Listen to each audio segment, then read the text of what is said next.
Welcome to the Workology Podcast, a podcast for the disruptive workplace leader. Join host Jessica Miller-Merrill, founder of Workology.com, as she sits down and gets to the bottom of trends, tools, and case studies for the business leader, HR, and recruiting professional who is tired of the status quo. Now here's Jessica with this episode of Workology. Welcome to a new series on the Workology podcast that we are kicking off that focuses on the future of work. This series is in collaboration with the Partnership on Employment and Accessible Technology, or PEAT.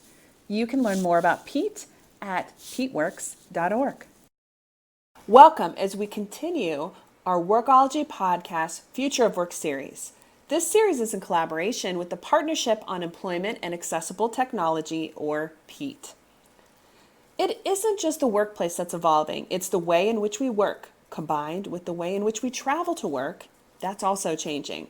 Autonomous vehicles offer a new way in which to travel and transport ourselves and our families. Today we're diving into how autonomous vehicles are changing the future of the workplace. Today I'm joined by Henry Claypool. He's a policy consultant for the AAPD. He's the former Director of Health and Human Services, Offices on Disability, and a founding Principal Deputy Administrator of the Administrative for Community Living. Henry, welcome to the Workology Podcast. Thanks.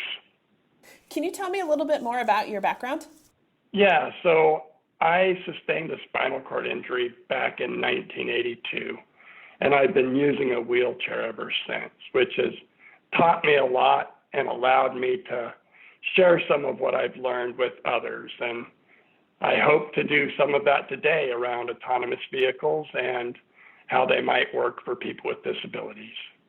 Well, this is a perfect segue. Thank you for that. We're talking today about autonomous cars and the impact the technology can provide for all people, including those with disabilities. Can you walk us through first what an autonomous car is for those that might not be aware? Sure, and forgive this lengthy background. It all depends. The autonomous features really are focused on creating a better driver or a safer automobile. So today there are already a number of features that are available on cars that are sold new.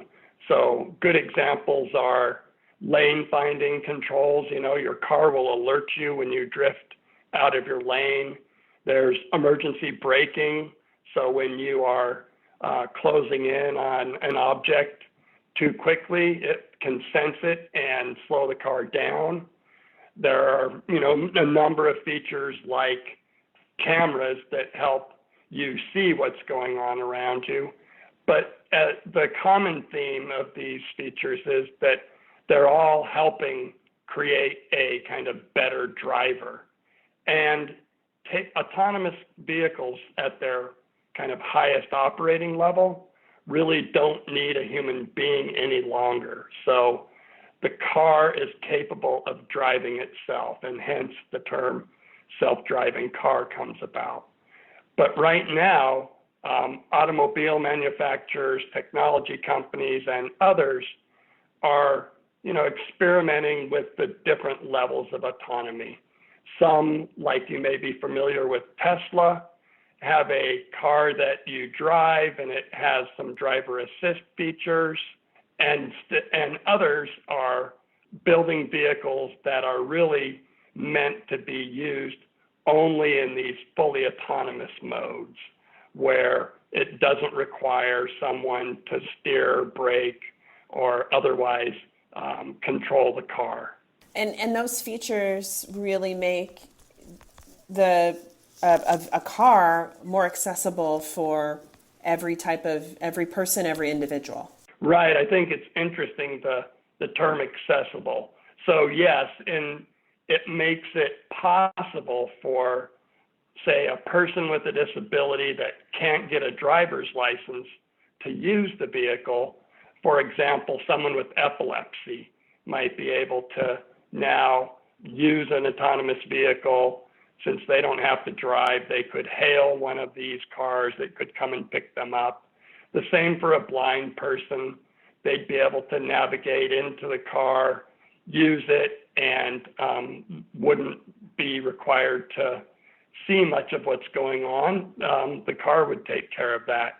But then there are others, like wheelchair users, that need some additional changes to make sure that the vehicle is accessible to them and that they can use it.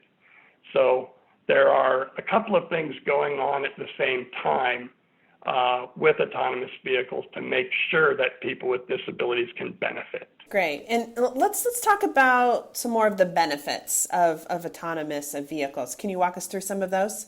Yeah, I think they're numerous, and these aren't insignificant. The idea that people with disabilities would be able to take their kids to school, that they could go out to dinner with their family, go visiting friends in the community.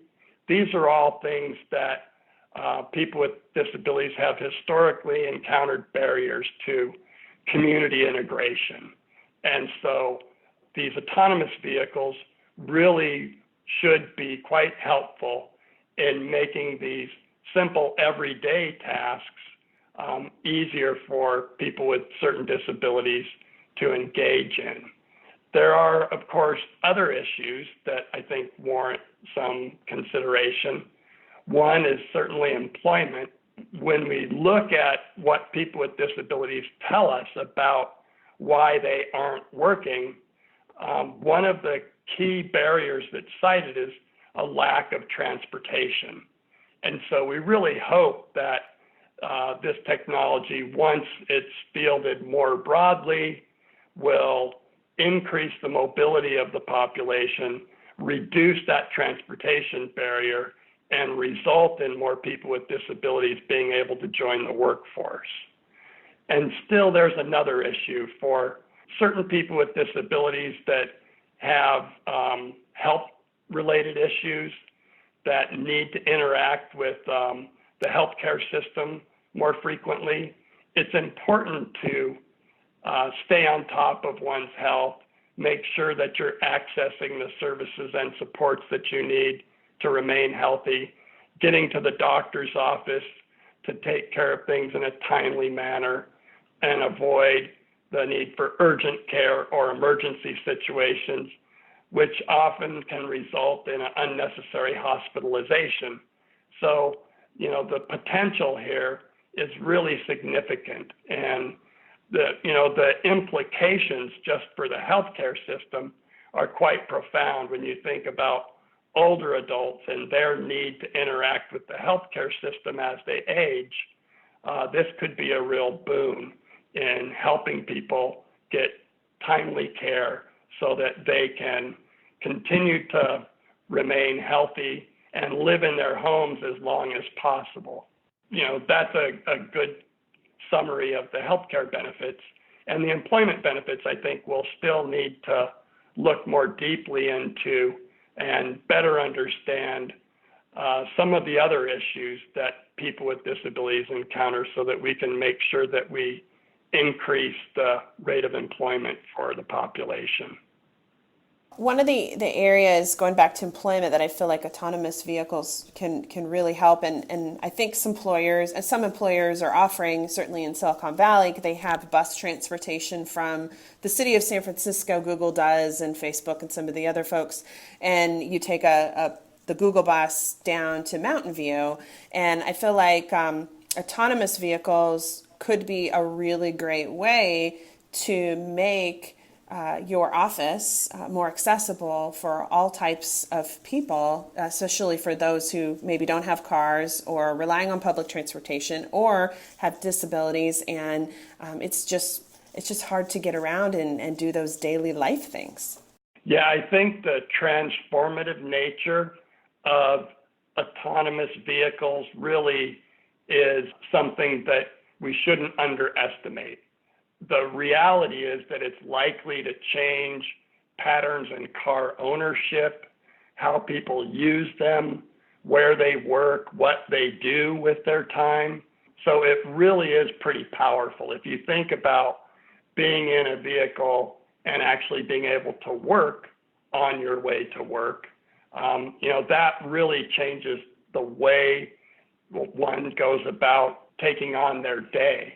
So if we increase the hours of productivity because people are no longer kind of neutralized while they're stuck in traffic, there's a big boon there. I think the idea that employers might use this as a benefit to their employees is certainly possible. But this idea that we're already seeing take shape, which is ride sharing, and the idea that people actually aren't owning vehicles, particularly when they live in dense urban areas and they're accessing ride sharing platforms like Lyft or Uber to get around. I think that's just the very beginning of this. And when you see autonomous vehicles more fully deployed, I think you'll begin to see them operating in these ride-sharing models. The vehicles are likely to be quite expensive to purchase, and therefore it'll be, much more likely that people would purchase a ride in the same way they do with a ride-sharing option, so that they can get from point A to point B. They don't have to worry about parking. There are a whole bunch of benefits.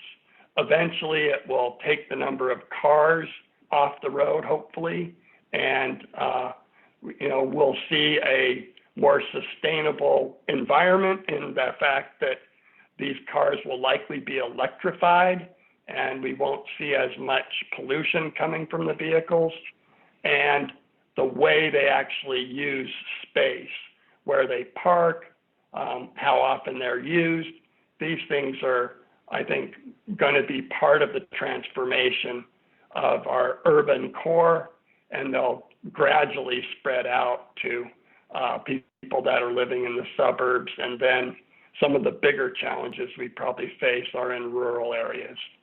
Going back to the more urban areas, there's a new report out from Apartment List, and it is about commute times. And so nationwide, 1 in 36 commuters are considered super commuters, and those are people that spend more than 90 minutes traveling to work each day. And I feel like as I'm driving here in Austin to the office this morning, it's increasingly becoming congested, and I feel like the autonomous vehicles will help to make just commutes better for everyone. We can get a little work done on our way to work, and people can get where they need to go about their business and live their life. The other benefit is just kind of the environmental benefit. The less cars on the road, the less fossil fuels being burned into the air, and we can just be more environmentally conscious and focused. Yeah, I think all of those things are touted as real benefits of this technology. Accessibility is among those lists, or increased mobility for people with disabilities. But really, I think the top line takeaways for the dominant society are the ones that you've identified. Looking at the reduced air pollution, how people actually go about driving in their use patterns and transportation, where they live. These things are going to change the shapes of our cities and how we go about moving from, place to place. I know you mentioned that Tesla has some autonomous features, and there are a growing list of others that are adding those. And of course, there are a number of self-driving cars that are out there that are being tested and modified and changed and getting ready to be out on the road. What is the timeline for something like this to be more mainstream? Well, I think it's an interesting question. There are a number of factors that come into play.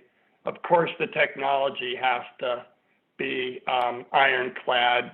The reason we're doing this largely is to reduce the number of lives that are compromised due to traffic accidents, and safety is a key feature. So making sure that the technology is working and is an improvement on the human driver is important. I think we're nearing that point in the readiness of the technology to assume the responsibilities of the driver. There are a whole host of issues outside of that, like the public's ability to adopt this type of mode of transportation and embrace it and appreciate it. There are transition issues when we have autonomous vehicles operating on the road. How do they interact with other drivers? These are the things that we're really just beginning to learn about. There are a few pilot sites across the country. Arizona and California are the two states, I think, where most of the activity is occurring, where the testing of these vehicles is underway. And I think we're going to learn a lot in the next couple of years about how this integration aspect will go. You know, autonomous vehicles operating on the same roads as people driving cars. To your question, when will they be, I'll assume, when will they be kind of ubiquitous and they'll be available and able to drive anywhere and everywhere? I think we're still a ways away from that. I hesitate to give a projection since I think they're often wrong, and it depends on so many factors. But I do think watching the technology as it improves, what we learn from these early pilot programs, and how quickly the public embraces this mode of transportation, those are important indicators of, you know, how quickly this will spread. Let's take a bit of a reset. This is Jessica Miller-Merrill, and you're listening to the Workology podcast in partnership with Pete. Today, we're talking with Henry Claypool on all things autonomous vehicles and the future of work.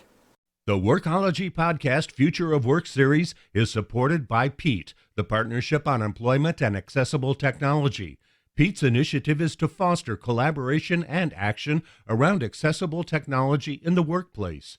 Pete is funded by the U.S. Department of Labor's Office of Disability Employment Policy, ODEP. Learn more about Pete at peteworks.org. That's PEATWORKS.org.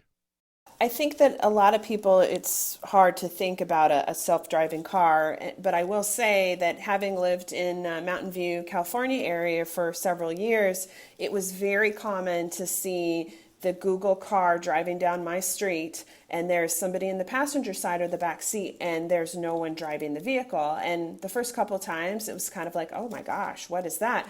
But it just became a regular thing. So I think that once we kind of talk through the benefits and think about the accessibility pieces and the availability, people can have access to transportation to go where they need to go and whenever they need to go. As long as we get the technology right, it makes sense for it to become an important, critical part of our lives. Yeah, I think there are, safety I mentioned earlier, and that really is a critical factor. We're seeing the number of people that lose their lives increasing now on public roads, and it's largely due to driver distraction. People, as you know, have more ways of staying in touch with one another, so the smartphone goes off and somebody's distracted, and that potentially leads to an accident. We need to really focus on driving that number of people that are injured or killed down. And I think this technology holds the greatest promise to do that. So it's interesting in the debate where there seems to be some comfort level or acceptance with the fact that we lose over 37,000 people each year due to driver error on our roads. And, that's equivalent to having a 777 crash every day. And if we were comfortable with that level of failure in our air carriers services, I can't imagine why people wouldn't want to see those same benefits extended to vehicles. So I think we need to sharpen the focus of our conversation around safety and the potential benefits, certainly those that people with disabilities will see in the future, to help the public really appreciate why it's important to begin integrating this technology into our transportation systems. Henry, thank you so much for taking the time to talk with us today. Where can people go to learn more about autonomous vehicles and the things that you're working on? Oh, I think there are a couple of resources that are just taking shape. I would recommend staying in touch with groups like the American Association of People with Disabilities, the National Council on Independent Living, the Disability Rights Education and Defense Fund. These organizations are all working on autonomous vehicles today, making sure that we can get them operating on public roads as quickly, as safely as possible. I throw another one in. The National Federation for the Blind has been doing a lot of work on autonomous vehicles.